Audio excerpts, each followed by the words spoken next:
मिळत असेल तर तिथं 3 किंवा 4 जॉब्स त्यांना मिळायला चालू झाले. थोडक्यात अभय सर, म्हणजे याच्यातनं असं आपल्याला म्हणता येईल की स्मार्ट इंडिया हॅकॅथॉन हा जो उपक्रम आहे हा विद्यार्थ्यांना नवोन्मेषासाठी प्रोत्साहन देतो, नाही का?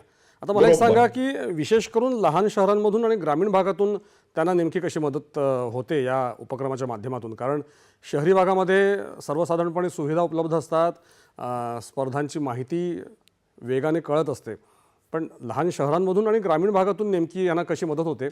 आणि एकंदर पारंपरिक शिक्षण पद्धतीपेक्षा हा एक उपक्रम जरा वेगळा कसा काय ठरतो?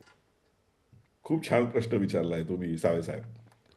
तर बेसिकली जर तुम्ही मोठी शहरं बघितली किंवा आपल्या प्रीमियर इन्स्टिट्यूशन्स बघितले, म्हणजे IITs असतील, NITs असतील, तर तिथे या पद्धतीचे उपक्रम होत होतेच पूर्वी. बरोबर. तिथे होत नव्हते असं नाहीये. अगदी. हं.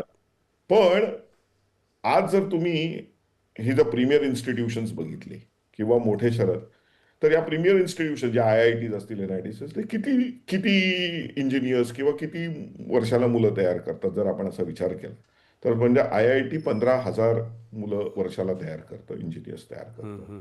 NIT 20-22 हजार करतात. पण आज भारताला जवळजवळ 12 लाख ते 13 लाख वर्षाला इंजिनियर्स तयार करतो आपण. त्यातले IITs किंवा NITs हे 1% 2% एवढंच करतात, त्याच्यापेक्षा जास्त नाही करत. ओके. तर हा जो सगळा मुलांचा बेस आहे हा कुठला आहे? हा Tier 2 सिटीज मधला आहे. बरोबर. हा भरपूर सारा ग्रामीण भागातला आहे. आणि तिथं या संकल्पना आपल्याला आता रुजवायची गरज आहे आम्हाला असं वाटलं.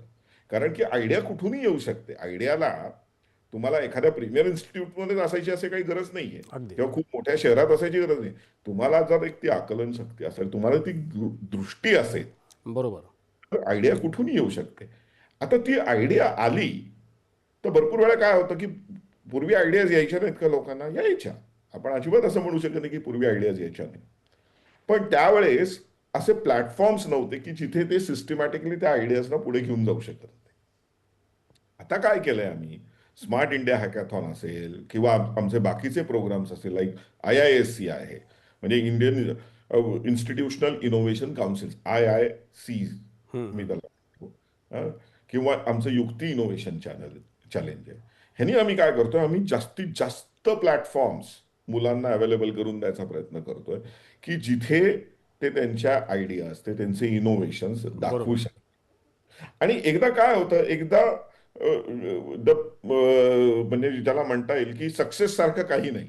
अगदी. एकदा जेव्हा त्यांना मुलांना दिसायला लागतं की अरे वा, माझ्याच शाळेतला किंवा माझ्याच कॉलेजमधला ह्या विद्यार्थ्यांनी हे हे इनोव्हेशन करून आता तो इथे आहे किंवा त्यांनी हा मार्ग निवडलेला एंटरप्रेनरशिपचा, आज त्याची स्टार्टअप चालू झालेली आहे किंवा तो आज ह्या मोठ्या इस्रो सारख्या कंपनीत काम करतोय किंवा NTRO सारख्या संस्थेमध्ये काम करतोय, DRDO मध्ये काम करतोय, मग त्यांच्यामध्ये जो एक येणारा कॉन्फिडन्स आहे हा खूप मोठा आहे. आणि मग बरोबर. तो करू शकतो तर मी का नाही?